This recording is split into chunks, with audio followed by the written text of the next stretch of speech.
மகாராஷ்டிராவில் மொத்தம் உள்ள 288 சட்டப்பேரவை தொகுதிகளில் மகாராஷ்டிராவில் ஆளும் பாஜக, ஏக்நாத் சிண்டேவின் சிவசேனா, அஜித் பவாரின் தேசியவாத காங்கிரஸ் அடங்கிய மகாயுதி கூட்டணி மகத்தான வெற்றியை பதிவு செய்து மீண்டும் ஆட்சி அமைக்கிறது. இந்த கூட்டணி 230+ தொகுதிகளை வசப்படுத்தியுள்ளது. காங்கிரஸ், உத்தவ் தாக்கரேவின் சிவசேனா, சரத்பவாரின் தேசியவாத காங்கிரஸ் அடங்கிய மகா விகாஸ் அகாடி கூட்டணி கிட்டத்தட்ட 50 தொகுதிகளில் மட்டுமே வென்று பெரும் பின்னடைவை சந்தித்தது.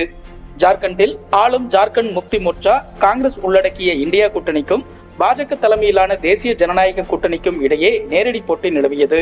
மொத்தமுள்ள 81 தொகுதிகளில் ஆளும் இந்தியா கூட்டணி 55+ இடங்களை வசப்படுத்தி ஆட்சியை தக்க வைத்துள்ளது. பெரிதும் எதிர்பார்த்த பாஜகவால் இம்முறை 20 இடங்களை மட்டுமே நெருங்க முடிந்தது. மகாராஷ்டிராவில் 130க்கும் மேற்பட்ட இடங்களை பாஜக வசப்படுத்தியுள்ள நிலையில் அங்கு யார் முதல்வர் என்ற எதிர்பார்ப்பு வலுத்துள்ளது. அடுத்த முதல்வர் யார் என்பது குறித்து 3 கட்சிகளின் தலைவர்களும் அமர்ந்து பேசி முடிவெடுப்போம் என்று அம்மாநில முதல்வரும் சிவசேனா தலைவருமான ஏக்நாத் சிண்டே தெரிவித்துள்ளார். அதேபோல் மகாராஷ்டிராவின் அடுத்த முதல்வர் யார் என்பது குறித்து மகாயுதி கூட்டணியில் உள்ள தலைவர்கள் முடிவு செய்வார்கள் என்றும் அதில் எவ்வித சர்ச்சையும் இல்லை என்றும் அம்மாநில துணை முதல்வரும் பாஜக மூத்த தலைவருமான தேவேந்திர பட்னாவிஸ் தெரிவித்துள்ளார். மகாராஷ்டிர தேர்தல் முடிவுகள் மக்களின் ஆணையை பிரதிபலிக்கவில்லை.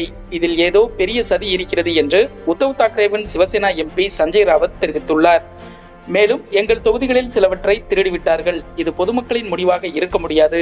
பொதுமக்களும் கூட இந்த முடிவுகளை ஏற்கவில்லை. இந்த மாநில மக்கள் நேர்மையற்றவர்கள் அல்ல.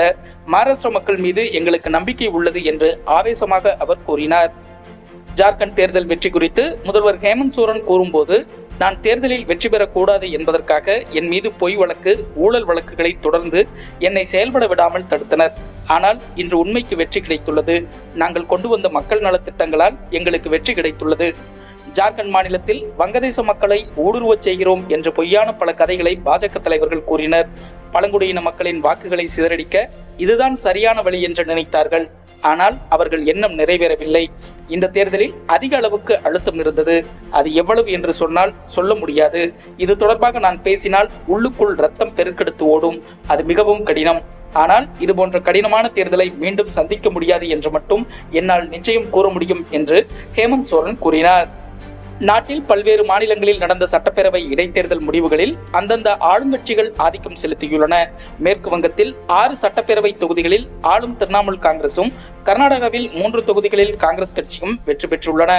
உத்தரப்பிரதேசத்தில் 9 தொகுதிகளுக்கு நடந்த இடைத்தேர்தலில் 6 தொகுதிகளில் பாஜக வெற்றி பெற்றுள்ளது.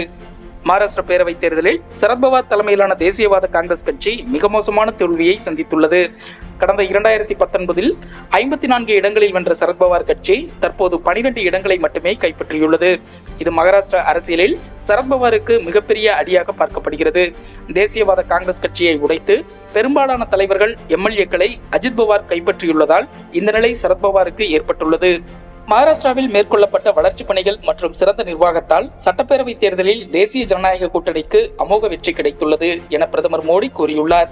மேலும் ஜார்க்கண்ட் தேர்தலில் வெற்றி பெற்ற ஆளும் ஜேஎம்எம் கூட்டணிக்கும் வாழ்த்துக்கள் என்று அவர் குறிப்பிட்டுள்ளார். இந்தியா கூட்டணிக்கு மிகப்பெரிய ஆணையை அளித்த ஜார்க்கண்ட் மக்களுக்கு மனமார்ந்த நன்றி என்று ஜார்க்கண்ட் வெற்றி குறித்து காங்கிரஸ் முக்கிய தலைவர் ராகுல் காந்தி குறிப்பிட்டுள்ளார். அதேவேளையில் மகாராஷ்டிர முடிவுகள் எதிர்பாராதது என்றும் அது குறித்து ஆராய்வோம் என்றும் அவர் கூறியுள்ளார். மேலும், வயநாட்டில் உள்ள எனது குடும்பத்தினர் பிரியங்கா காந்தி மீது வைத்துள்ள நம்பிக்கையால் பெருமையடைகிறேன் என்று குறிப்பிட்டுள்ளார்.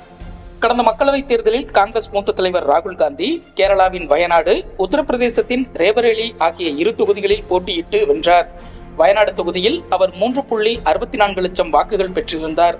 2 தொகுதியில் வென்றதால் வயநாடு எம்பி பதவியை ராஜினாமா செய்தார். இதையடுத்து வயநாடு மக்களவை தொகுதிக்கு நடைபெற்ற இடைத்தேர்தலில் காங்கிரஸ் சார்பில் அதன் பொதுச் செயலாளர் பிரியங்கா காந்தி களமிறக்கப்பட்டார்.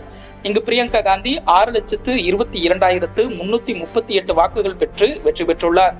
இவரை எதிர்த்து போட்டியிட்ட இந்திய கம்யூனிஸ்ட் வேட்பாளர் சத்யன் மெகோரி 2,22,407 வாக்குகள் பெற்றார். இவரை 4.10 லட்சம் வாக்குகள் வித்தியாசத்தில் பிரியங்கா காந்தி தோற்கடித்தார். இங்கு பாஜக சார்பில் போட்டியிட்ட நவ்யா ஹரிதாஸ் 1,09,939 வாக்குகள் பெற்றார்.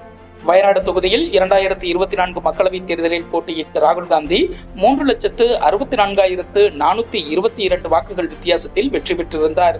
அந்த வாக்கு வித்தியாசத்தை முறியடித்து பிரியங்கா காந்தி சாதித்துள்ளார். தனது அமோக வெற்றிக்கு நன்றி தெரிவித்து எக்ஸ் தளத்தில் பிரியங்கா காந்தி விடுத்துள்ள செய்தியில், வயநாடு சகோதர சகோதரிகளே, நீங்கள் என் மீது வைத்த நம்பிக்கைக்கு நான் நன்றி கடன் பட்டுள்ளேன். இது உங்களின் வெற்றி. நாடாளுமன்றத்தில் நான் உங்களின் குரலாக ஒலிப்பேன் என்று குறிப்பிட்டுள்ளார்.